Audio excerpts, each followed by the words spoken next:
Hello, everyone, and welcome back to the Royal Watcher podcast. My name is Saad Salman. I'm the founder and editor of the Royal Watcher, a royal commentator, and a royal contributor for all.com. And my name is Sam Gillespie. I am the editor of the Beau Monde. I have a background in fine jewelry and a long-held fascination with history and royalty. And thank you. My name is Kaspar, and I have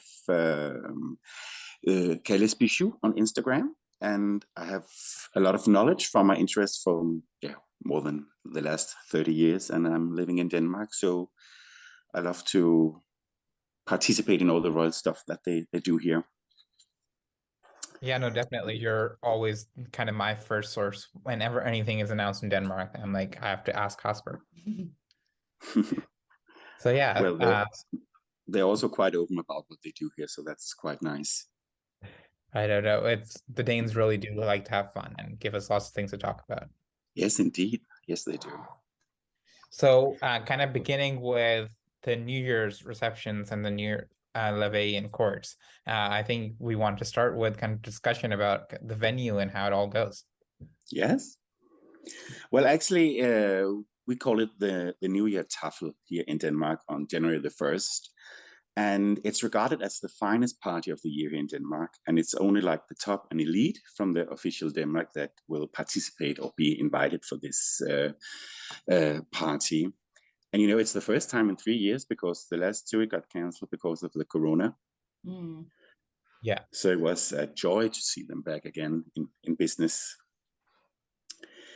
And the people that participate in this New Year's Tafel, that's of course the main royal family, and you have the Danish prime minister and the Danish parliament. And this time they were like only almost 3 weeks old, this new parliament. So could you imagine the stress there was for some of the ladies who had to participate? I know, definitely. They all seemed like so nervous when they were arriving to the gala. And for some of them, it was the first time to participate, yes. Yeah. And then, of course, you have the high-ranking members, like the leaders of the court employees. And then you have the president of the Supreme Court and the principal of the Copenhagen University, the fine officials, the director of the Danish police force, the Supreme Court, and you have the chiefs of the army, like the Marine and the Air Force and the Armed Forces. And you also have the captain of the Royal Danish Yacht, Dannebrog, and the Royal Confessional is also there. So that's kind of who actually participates in this party, this New Year. Yeah. So very exclusive. And it's also kind of unique in kind of all the banquets held in Denmark. That's one of the rare places it's held at Amalienborg Palace rather than Christiansborg for such a big It's actually event. this New Year Tafel is held in Amalienborg Palace. It's called King Christian VII's Mansion, also known as the Moltke's Mansion, because it was a nobleman, Moltke, who was to build this one of the fourth mansions back in 750s. And they also call it the Representation Mansion. And they also call it the Guest Mansion, and it's also a museum. So it has like 5 different names. Yeah. And this is the one they use for official ceremonies while they live in the other 3 mansions. Yes, they do. They actually do. And but it's also open for special times for museums and for exhibitions. There has been a Fabergé exhibition there many years ago. But it's also here where there is like big events in the royal family. They live here and they live at Fredensborg Castle. And then there's quite a lot of suites in this mansion, which the Queen, of course, decorated in her style. Of course. So it's quite opulent and colorful. Both visited, and in comparison to kind of other palaces, Amalienborg is actually quite small and compact, but the rooms are just beautifully decorated with the finest kind of decorations. Yes, and this room where they have this New Year Tafel is actually regarded as one of the finest Rococo rooms in all of Europe. It's a beautiful room. It has like a tint of light green in between the gold. It's not all white. Beautiful. It's very absolutely beautiful. For those watching on YouTube can see the room set up for the gala on January 1st, and it's just beautiful, all the gilding, and as like you're saying, the green within the white, it's beautiful. Yes, and you might see above one of the doors there is like a gold gitter or a little fence.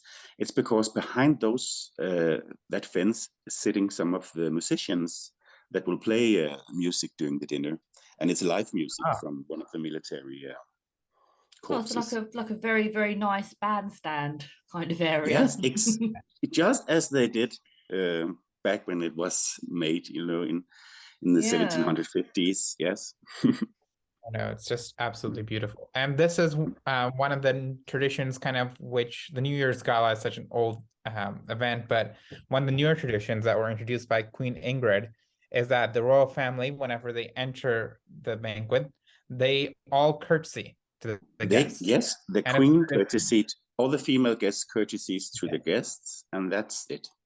Yep. Yes. So the female guests, the queen's queen, and like all the ladies of the royal family too, as like a representation. It's, I believe, it's a Swedish tradition where they used to curtsy when they were going into opening a parliament, and then this is something Queen Ingrid decided to incorporate in Denmark. Yes, she brought it with her. That's for sure. So a very kind of unique situation.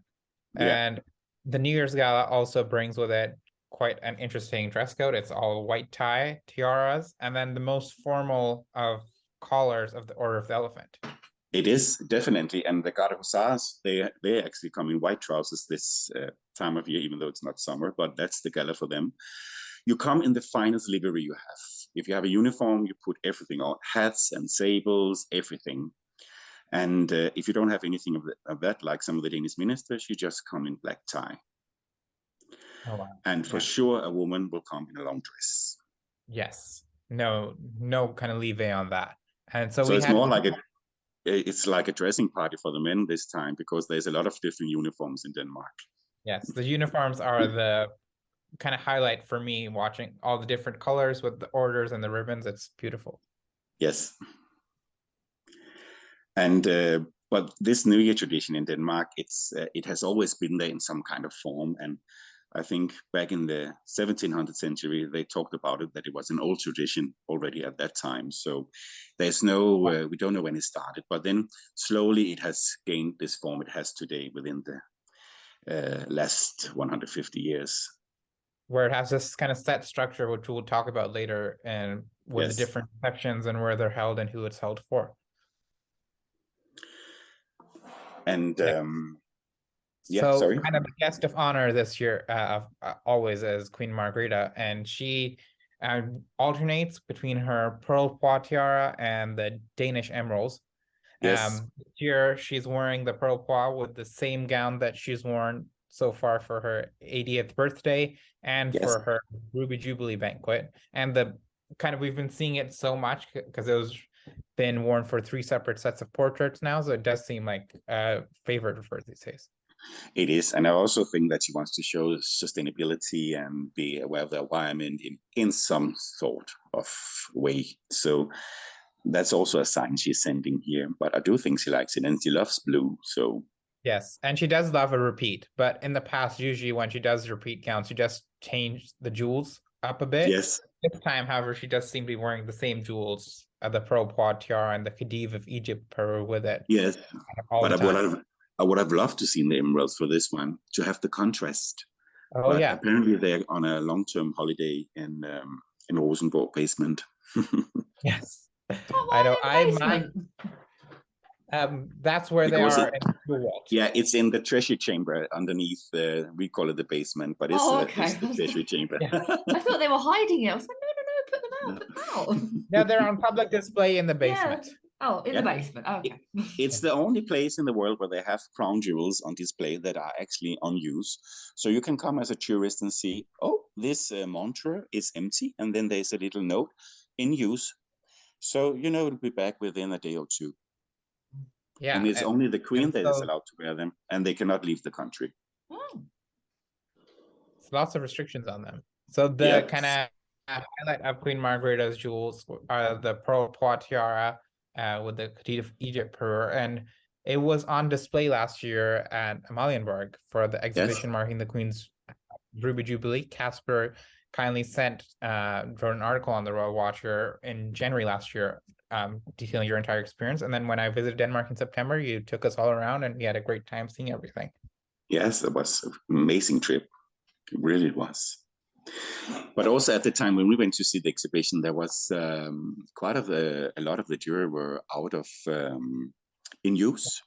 Yes, including this parure, which we had the place card in place of the jewels there. And that evening, I saw Queen Margrethe wearing the tiara and the parure arriving to the banquet, but I didn't get to see it in the exhibition.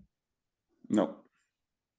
So, but that was also an exhibition where you could say was alive. You never know how many jewelry there were there when you came, because she did have a tendency to use a lot of them that was on display.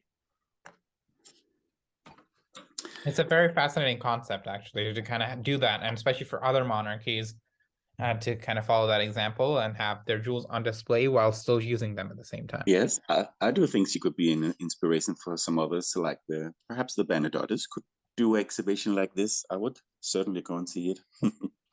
Oh yeah, they have a Ruby Jubilee this year, so it's a good chance. Yeah. Yeah, no. And then so talking a bit about the jewels, so the tiara, the pearl pot tiara is 2 centuries old almost at this point, and it was from the King of Prussia when his daughter married Prince of the Netherlands. Together with the brooch. With the brooch, yes. And then it went first to Sweden, and then from Sweden it came to Denmark through Queen Louisa, and it's part of.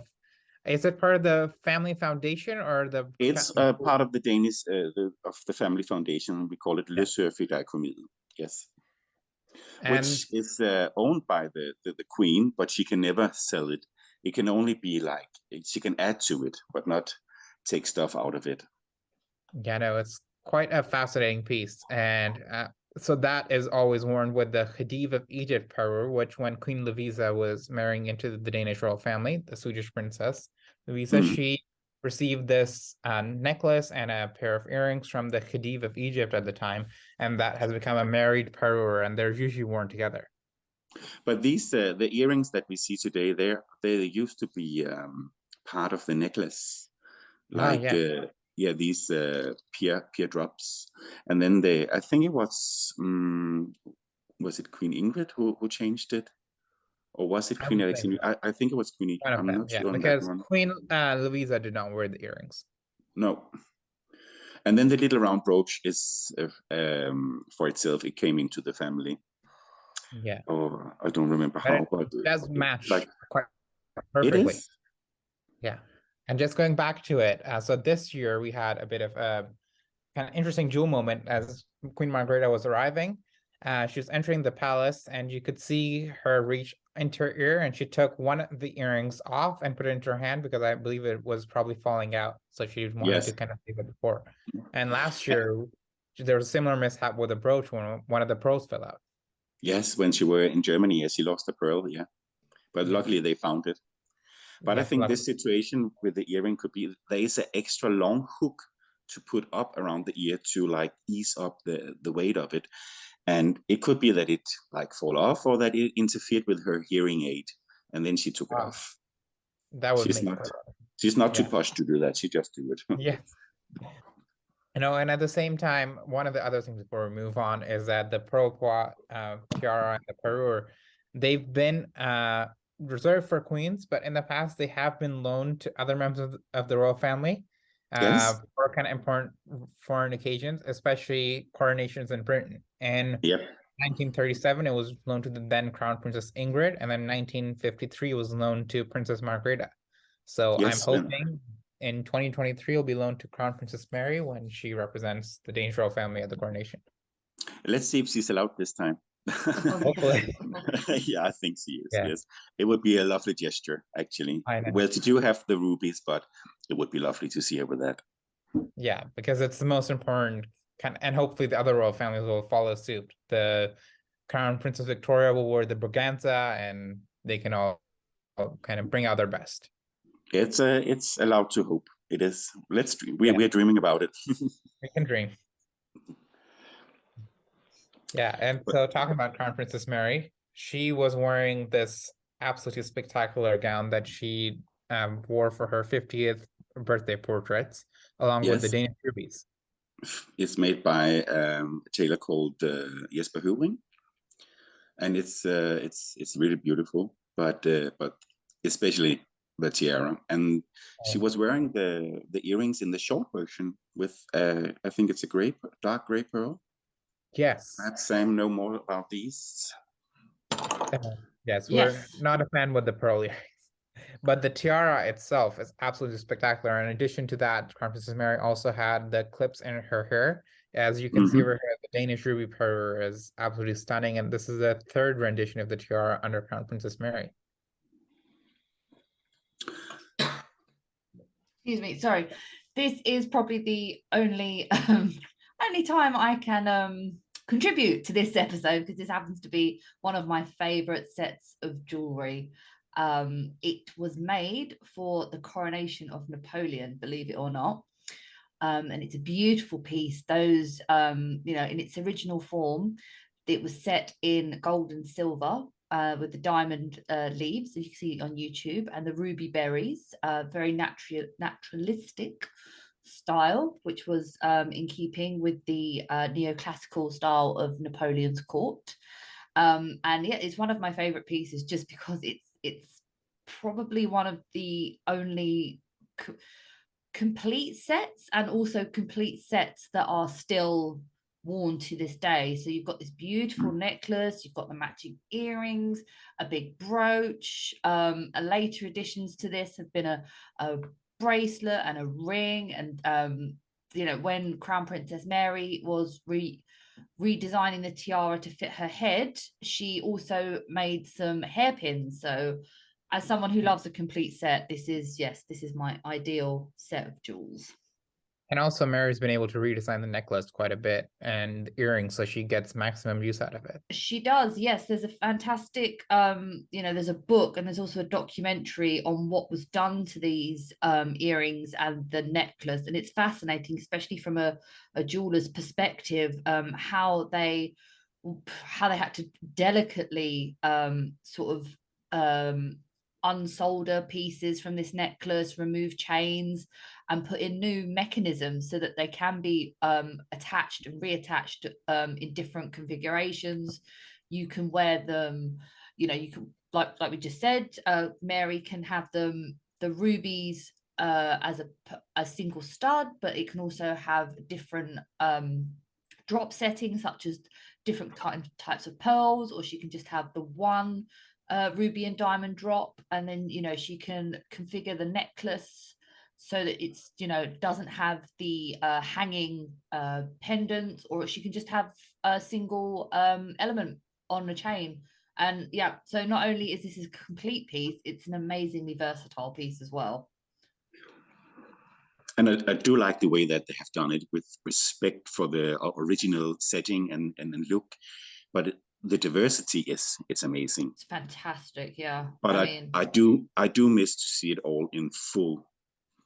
I think like where everything is worn the way it should be.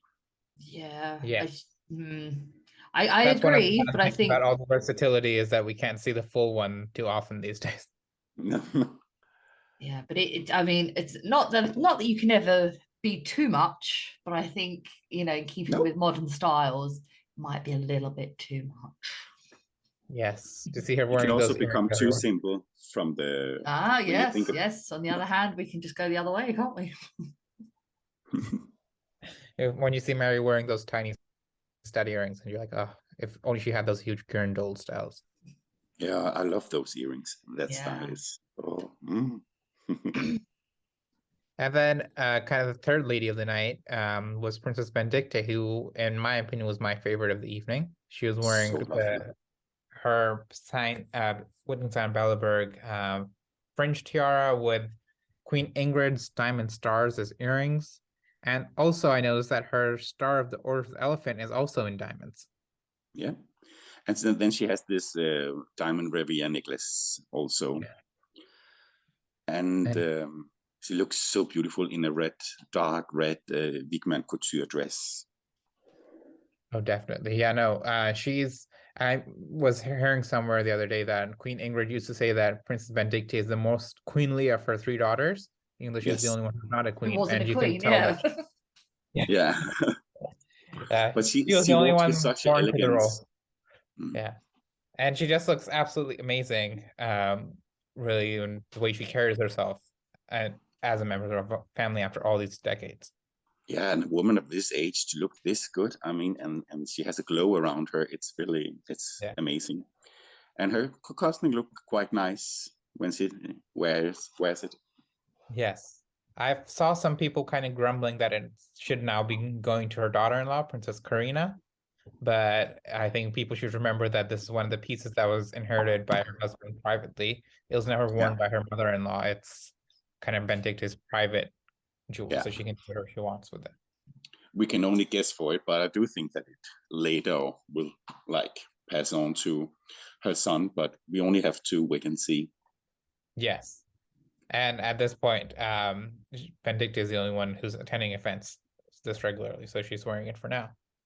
And it was quite nice to see that she wore it as a necklace when her youngest daughter got married.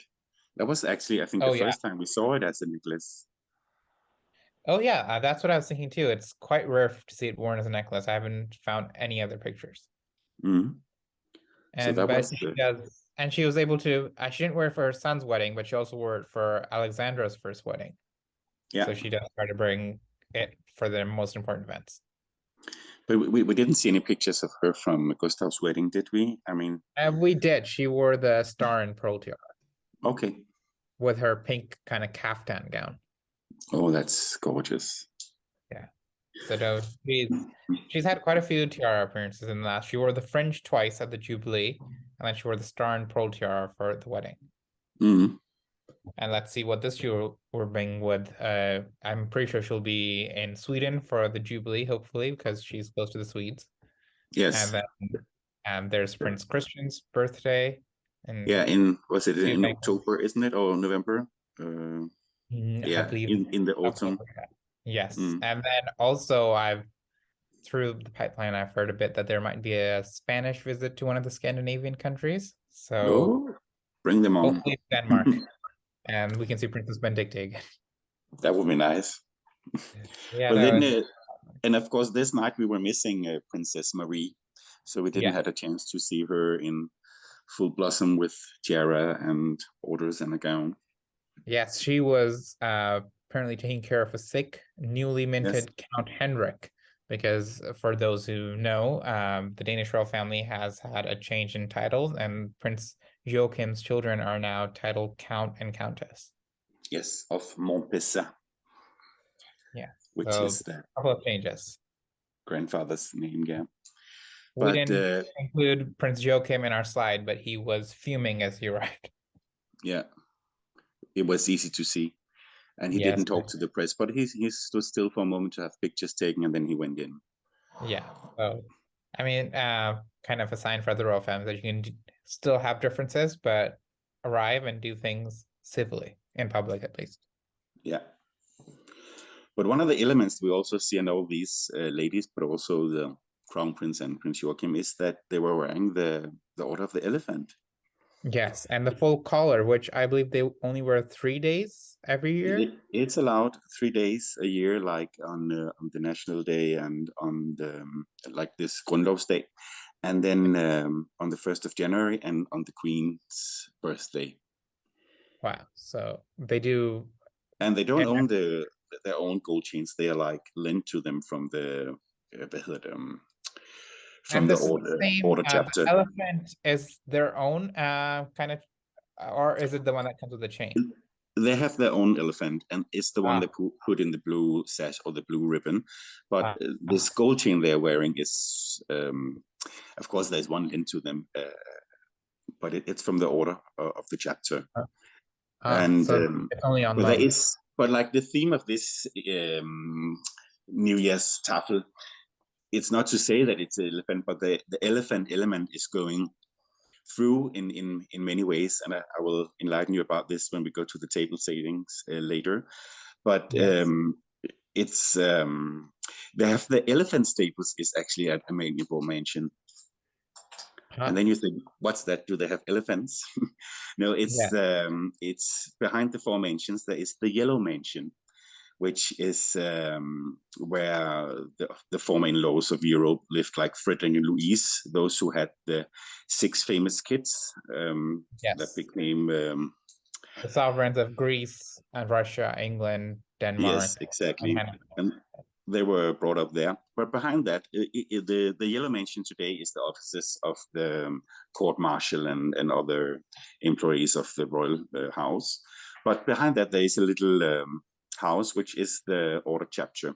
And they have a little box there and they with red velvet. And when they take it out, the elephants are standing there waiting for their next owner. So they call that the elephant stables. Oh, wow. It's also where they have all the other orders that they give out. Yeah. And so while we're on the subject of elephant, let's take a look and talk about the table settings. Yes, because this starts actually a few days in advance, like up to 4 days before they start to put up the tables. And it's a lot of different wood that they put in. It's not like tables that we know it. It's like a skeleton of wood. And then they put on a layer of fine felt. And then on that, they put some special made tablecloth in white damask silk cotton. And they have the print of the elephant order with the chain and Her Majesty's monogram on it. It was a gift to see that. And they're quite beautiful, but they are made exactly for this kind of, and they always set the table in the same setting. So the tablecloth are designed for this.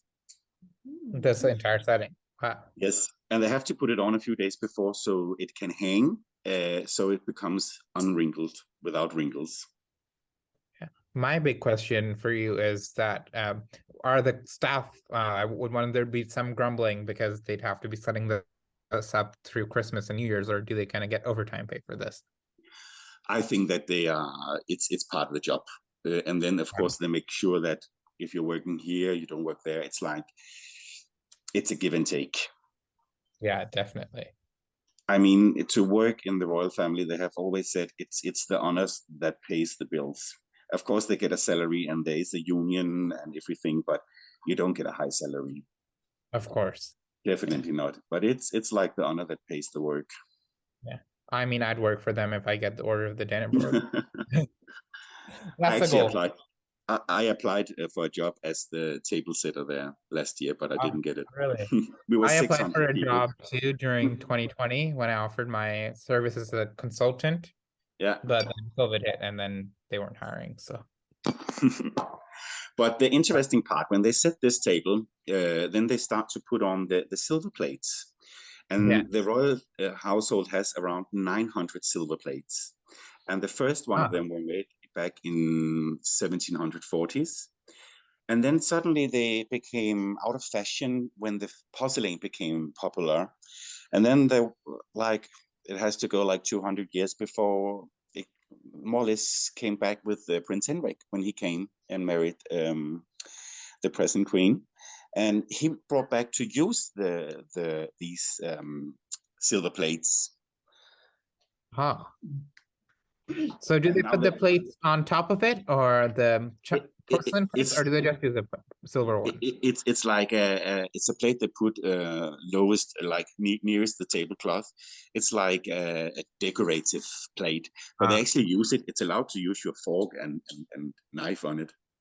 So really? They get these natural scratches. And I know that at the time when the Prince Henrik introduced this, I think it was back in the 1970s, that like people were, oh, what are you doing? But he says it's only getting more beautiful when you use it. Definitely. No, he was very much one to kind of change things up and do it. Yes, but he was also the one who came and said, well, let's turn the cutlery around. In France, we put the backside up so people can see it's real silver and you can see the decoration there. So no, I really like how there's the New Year's kind of whole ceremony is so ancient in a sense that it goes back. Yeah, but actually there's more elephants coming into this. Yeah. Because we also have, from Royal Copenhagen, there is a royal porcelain plates with the Order of the Elephant on. So you have like the gold chain on the plate, and then you have the elephant almost in the middle. So it's like taking your chain down and put it on the plate. It has been, and it's handmade, all these plates. They're quite beautiful. It's like on a white background. Yeah. But it's like the Order of the Elephant, that porcelain that they use for these special occasions. Is that kind of an original, like, is it old, or is it like a new modern thing that has been created by Royal Copenhagen? Well, Royal Copenhagen was established back in 1775, but I'm not sure when these order plates came in. I think they are a newer addition, but of course I have to look into that. Definitely. No, that's so many kind of fascinating traditions for just one event. Is, yeah. Yeah. And then everybody who sits there, they have gold-plated dessert cutlery. Ooh. They have enough to give for the people there. And then like the main, the queen, and if she has an official dinner or something, they have like, I think it's 9 old sets where there is a whole set with also with a knife and with salt and pepper and a little cup and things like that. But they are not the same. They're different, but they come in their old boxes. So they put that up for the queen and her close family, and the rest will just have the gold-plated ones. So the Danish New Year's reception is actually not the first kind of time we see royals on January 1st. In Japan, they also have what is traditionally a tiara event. They have a New Year's greeting ceremony at the Imperial Palace, and it's quite a unique concept in which it starts at before 10 a.m. All the members of the imperial family, they arrive at the royal palace, they bow to the emperor and empress, and then they have 6 separate audiences in which they receive various officials, and it lasts, I believe, into the evening, in which they just stand there, all the members of the imperial family, and the officials come, they bow, and they have little greetings. So it's quite an exhausting long day. But for the 3rd year in a row, we see that the imperial family are not wearing tiaras. They say because they want to sympathize with people suffering during the pandemic, but it's kind of a bit of a disappointment for those who like to see them, even though they wear the same thing every year. We need some sparkle. Yeah, they do have a very nice modern collection. It's not gaudy, it's not, too flash. It's very simplistic, and it's traditional that correct me if I'm wrong, but Japanese imperial ladies only wear diamonds and pearls. Yes. And they don't have a lot of colored gemstones. It's so rare they have colored stone, yes. Yeah. I cannot remember it, no. And I mean, every aspect of their life is really governed by the imperial court. And if they're listening, I mean, they have been kind of not wearing tiaras to sympathize with the public, but I think everyone would be kind of more brightened up by seeing a bit more glitter these days. Well, hopefully they wear something nice to King Charles's coronation. Hopefully. Mm-hmm. Yeah, I know. I have. There's been some announcements in the past few days from the imperial court in which they're saying that depends on who's invited to the coronation. If the emperor and empress are the ones going, then they'll combine with a state visit to a European country. And if they do not go to the coronation, then they'll go on a state visit to an Asian country, and the crown prince and crown princess will go instead. Oh, okay. Well, I think they should come, and they are welcome in Denmark. Yes. Just like the Spanish. And bring their tiaras. Yes. So no, it's so like the Danes, the Japanese have quite a lot of New Year ceremonies. It's also on the first day, they have this kind of series of receptions throughout the entire day. The 2nd of January has a balcony greeting where I believe this year was 1,500 people, or no, 150,000 people who came out to see them.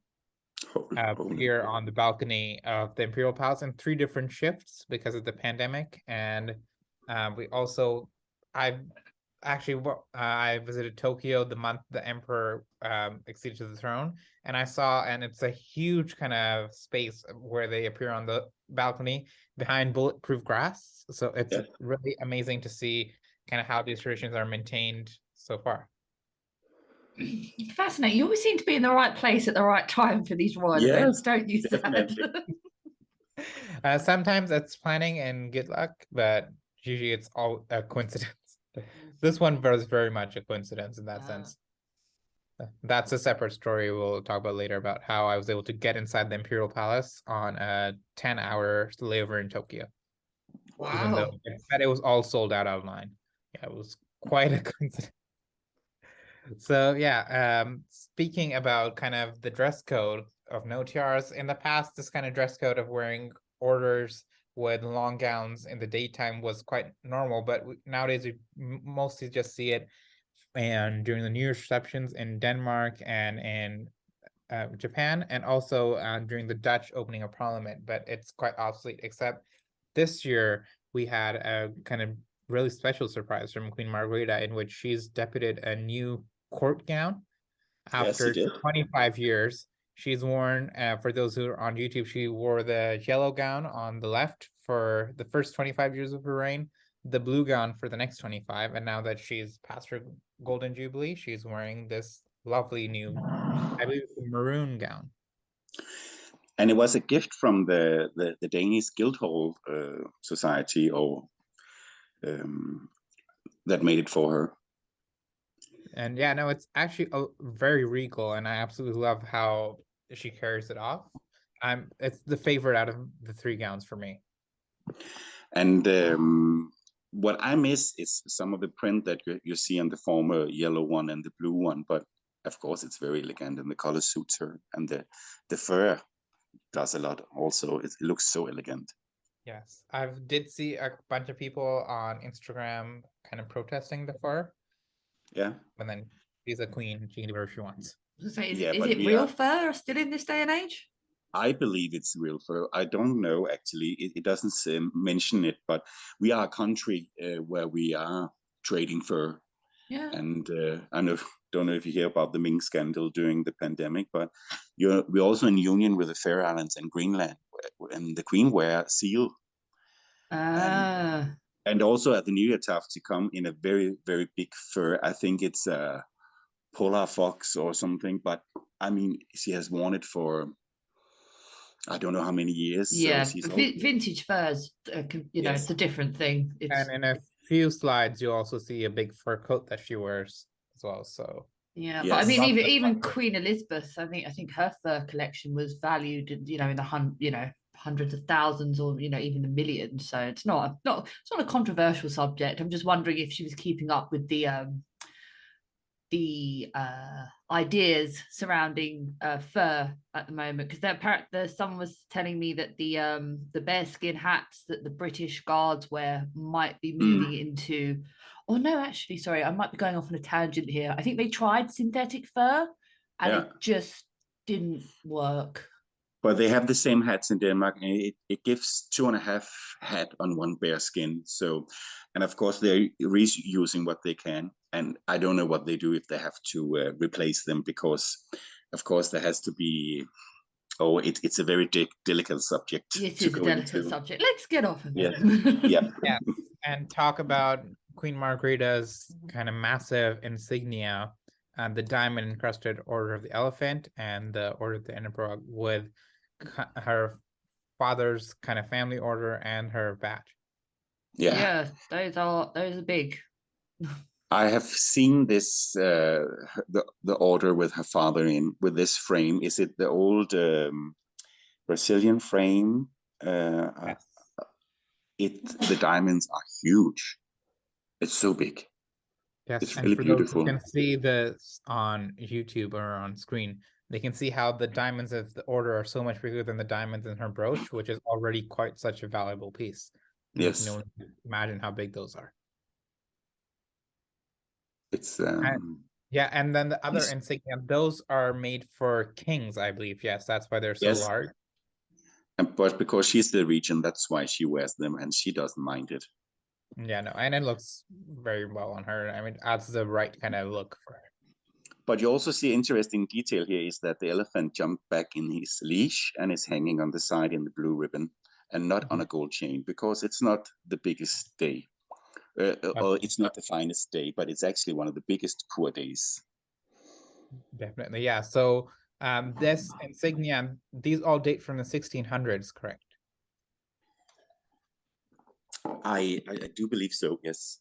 Yes, wow. So they're really among the oldest jewels that are worn to this day. They are very glittery. They're very beautiful. Yeah, no, it's very special to see them, and every time she does wear them, I'm quite happy that, oh look, it's a piece of history. And then at the same, before we kind of discuss the layout of the second New Year's, I call it the New Year's Levée, and we had Crown Princess Mary wearing this kind of altered gown that she's worn quite a few times over the years. And a couple of years, it used to have a long skirt with the jacket and top, and a couple of years ago, she changed it and added a blouse. Yes. It's like, is it the next day she's wearing one in, is it Bordeaux or yes, plume color? Yeah, it's also like a long dress. Yeah, so this is, and then Mary's also, as you can see, Mary and Frederick both don't have the big collar. They're down to the sash, and it's another court dress occasion. And no tiaras. No tiaras, of course. So you can see right here. So Kaspar, could you just kind of give us a bit of an explanation of the layout of the day and how they move from one to the other? As we talked about in the beginning, when they have this New Year celebrations, it starts with a New Year tafel on the 1st of January, and then we jump to the 3rd of January when they actually have a New Year's kur at the Amalienborg, in the same room or in the same mansion that they had the New Year tafel. And it's the High Court or Supreme Court judges, High Court judges, and you have the officers of the Royal Guards Corps and the officers from the Garde Hussar Regiment Corps that are participating in this. And they walk around, and they made, she's having a very little speech, just saying good, Happy New Year. And then right after this, they leave the palace and go to Christiansborg Castle. And it's not in this golden carriage yet, because this is the day before. They go by car to Christiansborg Castle, where they have a cure for the... This year she did go in the carriage. Yes. This is the pictures are from the next day. Yes, but that's from the 4th of... that's from the 4th of January. Because these pictures are, but I saw pictures from the 3rd as well. I believe I have them there. Yeah, so this was unique for me because they usually only do it once, but this year they had it twice. Okay, I didn't know that. I only saw that that they did it this. Okay, so I'll send you the pictures as well. Yeah, no, it's quite an interesting kind of thing that they decided to do the carriage both on the second day. Yeah. So actually, when they go to Christiansborg Castle, they have a New Year's kur for the diplomatic corps, and the Queen makes a little speech, and the doyen of the diplomatic corps also makes a little speech, and that's it for that day. And then you come to the 4th, January the 4th, with this, which is the 3rd day. We have a New Year kur, and that's called the Big Kur, and more than 1,000 people participate in this one. And that's where she go officially in this golden carriage ride through Copenhagen. And it was so rainy this year. Wow. And you see those who participate here is the 1st, 2nd, and the 3rd ranking classes. And you have the officers of the armed forces, and you have officers from the emergency management agencies, and invited representatives from the national organizations. And you also have from the royal protections that they have. And all the bishops will be there, and a lot of nobility like the Lord Chamberlains and so on, a lot of friends to the royal family. They're the ones who are participating in this event this day. Yeah, and so, while we're on the subject, could you kind of give us a bit of information about how the Danish nobility still play a part in kind of court ceremonies? They play a part in this way that they get a title of Master of the Hunt, or later on they can be Master of the Chamber, where they get the key. And then when they get that, they start with the Master of the Hunt. It's a green uniform. And then after a few years, they can advance to become... I forgot the name, sorry. Master of the... I will come back to that. But that's where they have the red uniforms with the black trousers, and they have the key on the back, Lord Chamberlains, it's called. And they assist the royal family when there is like, when a diplomat, like an ambassador, has to give his credentials to the Queen when either he starts to work in Denmark or when he say goodbye. And then this person helps them about the etiquette. And it's also those person who will assist when there is an official state visit.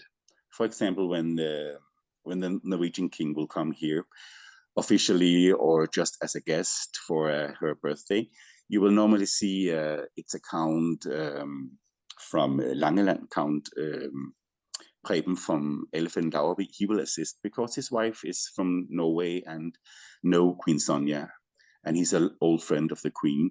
So there is some connection in this way. But many of these people that get these titles, not everybody, but mainly all of them, they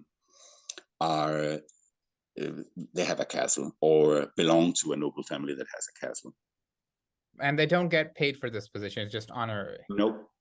And the uniform costs up to 100,000 and more. It's real silver thread there on the green one, and on the real gold on the other one. So it's quite expensive to say yes to this, but it's a huge honor, and it's a big tradition. Would they be able to reuse uniforms from other family members if it's like a third position? Very often you see that it goes in line, that then the next generation will have the same title if they inherit the castle or so. But yes, I do think they will try to reuse it if it's not too old or if they have the same size, of course. Yeah, no, definitely. No, it's so fascinating how kind of, even despite not having like legal powers or political powers, the Danish nobility still have a role to play. Yeah, they have it's like a volunteer role, you can say, but yeah, it gives a lot of sparkle. I saw when I was waiting for Queen Margret's Ruby Jubilee Gala how many jewels they still have, and they can still put on a great show when they want to. There is a lot of extremely big, beautiful jewelry in Denmark in the noble circles, but they are very it's very rare that you find somebody who will talk about it, because also it's about insurance and where they kept in the bank or at the castle, or there's some secrecy about it, but you see they have them. Yes, and unlike the British nobility, for example, like they have a lot of occasions to wear them. Yeah, there's not, God, I can't think of any that the British, or not official ones anyway. I mean, I don't know about sort of like within high society what goes on, but there's nothing that I can think of other than, you know, if you are a part of the royal household and you would be wearing it to a banquet. I don't think, I mean, that's probably one of the reasons I'm looking forward to the coronation, is I'm hoping all the aristocracy are going to get all their tiaras out of their vaults. Yeah. But you also see that the Danish queen, her lady-in-waitings, they are not like, they used to be out of noble families, but it's not all of them that are that anymore. And you don't see that either with the crown princess. They used to come from these families, but it doesn't have to be like this anymore. Yeah. It's more like they could take every man to do it. Yeah, yes, well, I believe. Yeah. One of the Crown Princess Mary's ladies in waiting was Caroline Herring, and that family does have a tiara, but they have a tiara. That's a beautiful one. Yes, it's like for Sam, it's like the Westminster like laurel wreath tiara, and if you have that's that from Fabergé. Yes, nice. So they have and that. You can be properly. Caroline's mother-in-law is Susanne Herring, a very good friend of the Queen. And her sister-in-law was actually married to a Bernadotte, but she sadly died of cancer. But that is all the way back to the late 60s or early 70s. Wow. But so they have a connection. Yes. So no, it's really amazing to kind of find out how all of these families are still connected even to this day. Yeah, and even when we talk about this Caroline and her tiara that she borrowed from her mother-in-law, Susanne, Susanne's parents-in-law were friends with King Frederick and Queen Ingrid. So it has gone through a generation, this tiara. Yeah, and then hopefully now that kind of they're all friends as well, the next generation will grow up being friends as well, and their kids will be part of the kind of general household in the court later on. Yeah, I think that's almost safe to say that we will see it on a fourth generation there one day. Hopefully, yeah. And kind of before we move on, one other thing I want to say is that I believe a lot of the Danish nobility also have kind of white tie weddings and stuff like that, which gives them more kind of chance for other people to wear tiaras and get their jewels out, even though it's not that public. Yeah, but they do like to do that in Denmark or in the Scandinavian countries, that you have an afternoon wedding where people actually come in gala, and then you continue to the party after, which is quite nice. You don't see that so many places. You don't see them that often anymore, but it do happen. Yeah, no, so it's a lovely occasion that they can kind of bring out their best and have a good time. Yes. And so this is kind of the Danish. So the two later receptions are a lot less formal, but they are equally kind of even more important because it opens up their monarchy to a lot more people. Like I believe you said there was 1,000 people for the second one, and quite a few kind of different groups for the first reception. Yes.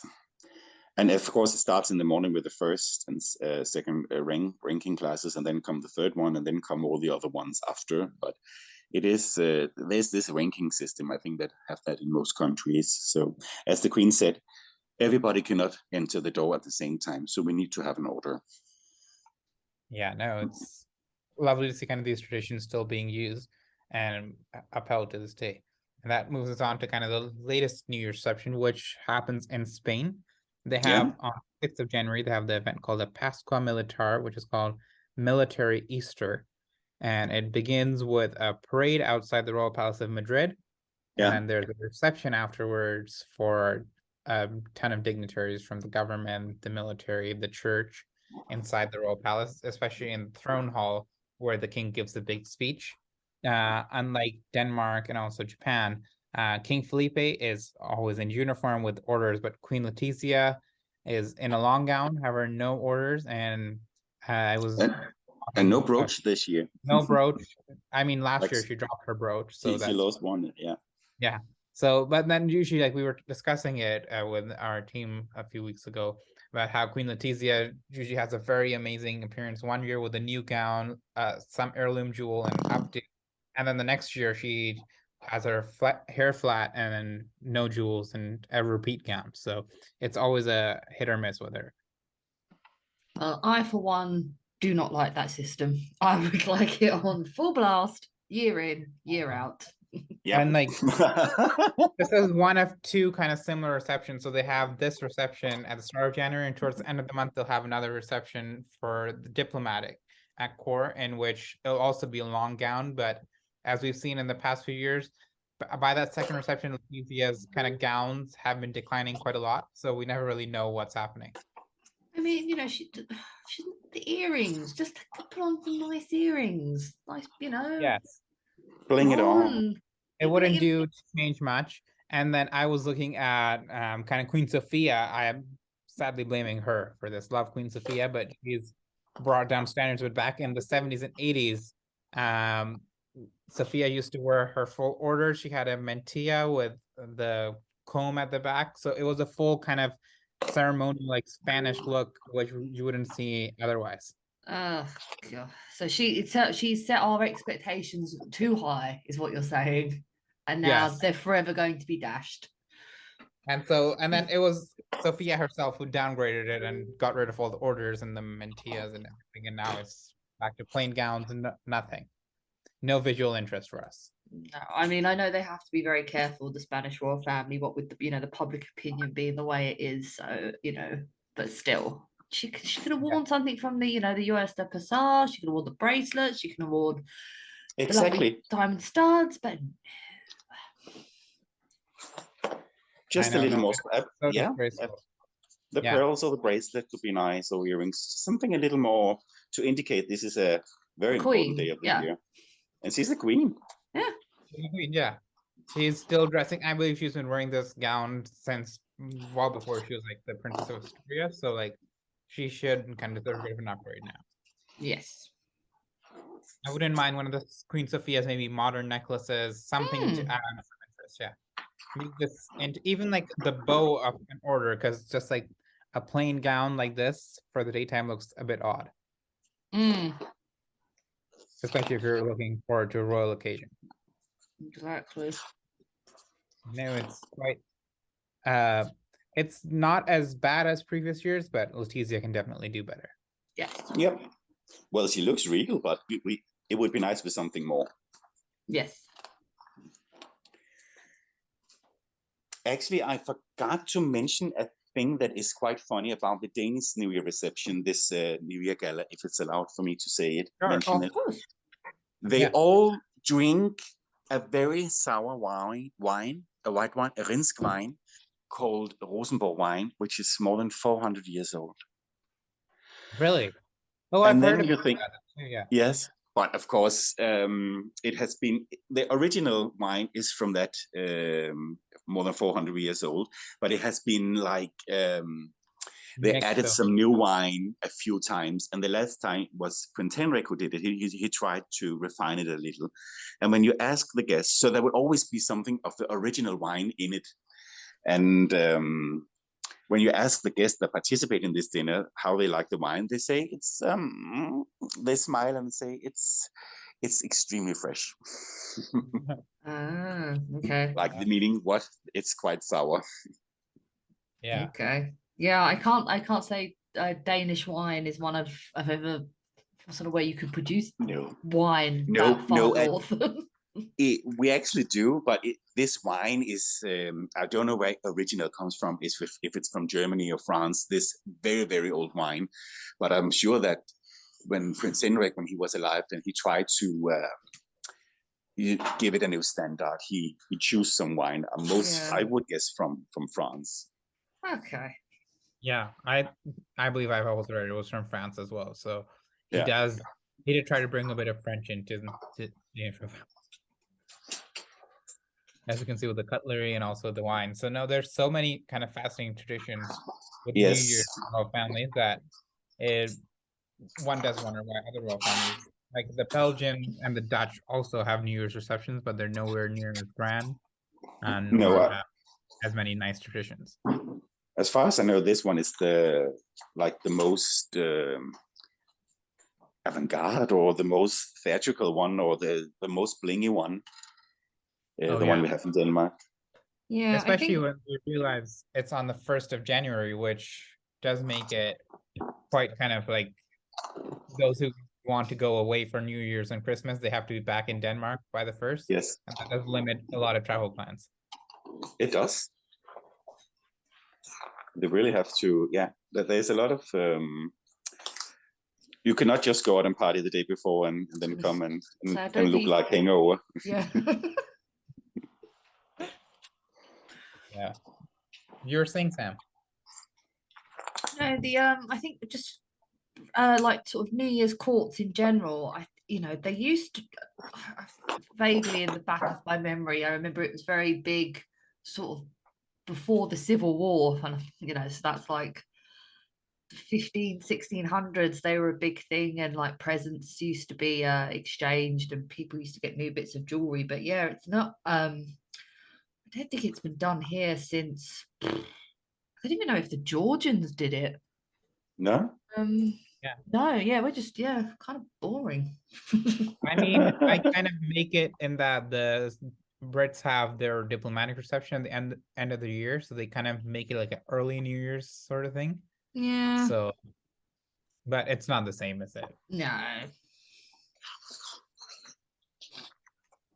I'm afraid none of the other monarchies can compete to the Danes in glamour. You win. You win at New Year's. And at hosting jubilees. Yes. Yes, definitely. But it was nice that we had. Do you have any final thoughts on the reception and how it went? Well, I think it was nice to see it again after missing it for the last 2 years. So it was nice to see that we are back in business upon all this COVID, which has, of course, it's quite serious, but it's nice to see some joy also after all this pandemic. Definitely, yeah. No, that's what I was thinking too, that it's been so long for us to have kind of this sort of event and to see the royal family back in it and all the traditions kind of being held again. In Denmark, at least, even though other countries have yet to catch up, it's a sign of kind of things are back to normal. Yeah. Well, actually, the day before, on the 31 of December, the Queen, she has her annual New Year's speech. And I'm not sure, but is she the only one who's doing it live? I believe so. The others, no, I think the Spanish have it live, but the others have it recorded. Yeah, but she's doing it live, and we have a tradition in Denmark, most people, that you meet up just before 6 and people have a glass of champagne, and then you listen to this, to her speech, and then right after this, they play the King Christian song, which is the second national anthem, and then people stand up and then wish Happy New Year. And then the celebration starts at home. That's a lovely tradition. Yes. I mean, I think that's so nice to see it. One kind of critique I have with Queen Margrethe is that I like this gown, the blue gown she's wearing, but I would like to see something else nowadays. My kind of personal wish was for the pink gown she wore at her Jubilee Gala with the emeralds, because I think those were a really nice combination. And hopefully with the gala events that are coming up, she's kind of had her fill with this gown and now she'll wear something else.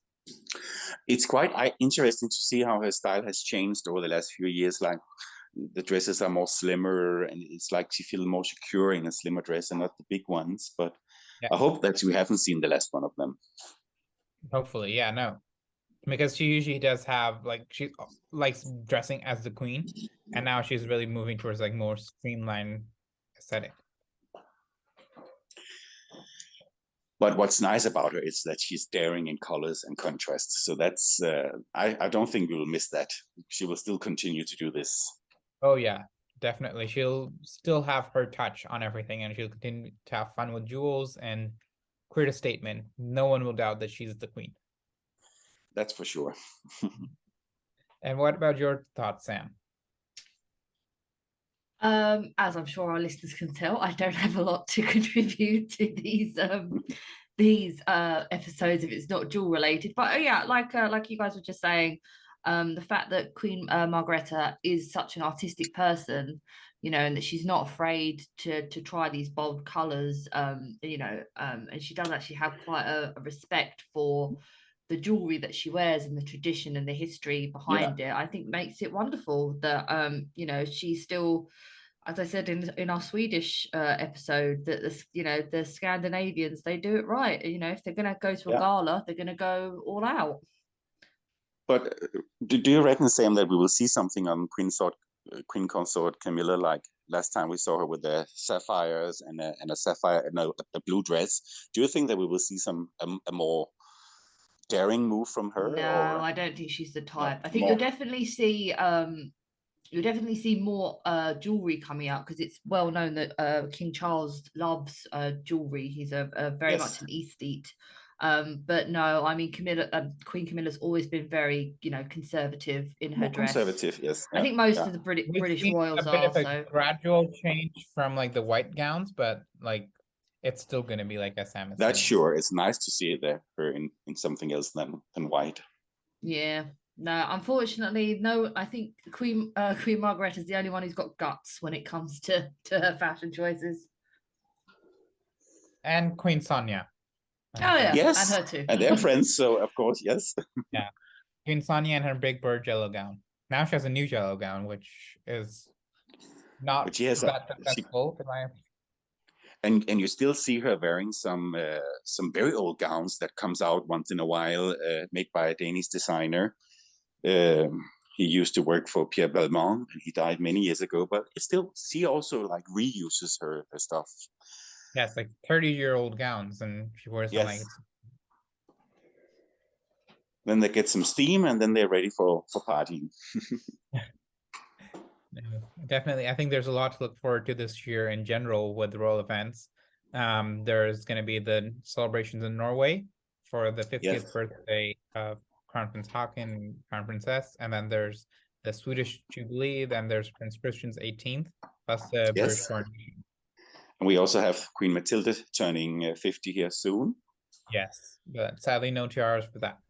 No, and then we have some royal weddings coming up, but we have to wait and see how it shows. And then, of course, the coronation. Yes, there's royal wedding in Jordan. There's Princess Theodora of Greece's wedding in and of Luxembourg. Yes, and Luxembourg. Yes. So lots of fun events to look forward to. Yes. Well, thank you so much for coming on, Kaspar. It's been such an informative. My pleasure. I hope that I didn't talk too much. When you open me, I just continue. It's wonderful. And tell everyone where they can find you on social media. Yeah, I'm on Instagram on Kalles_Bijoux. It's my own collection and for some exhibitions I see around Europe. Wonderful. You're most welcome to join and follow. Fantastic. And please feel free to write and ask questions. I like to debate and talk about it. Yeah, no, it's definitely so much fun.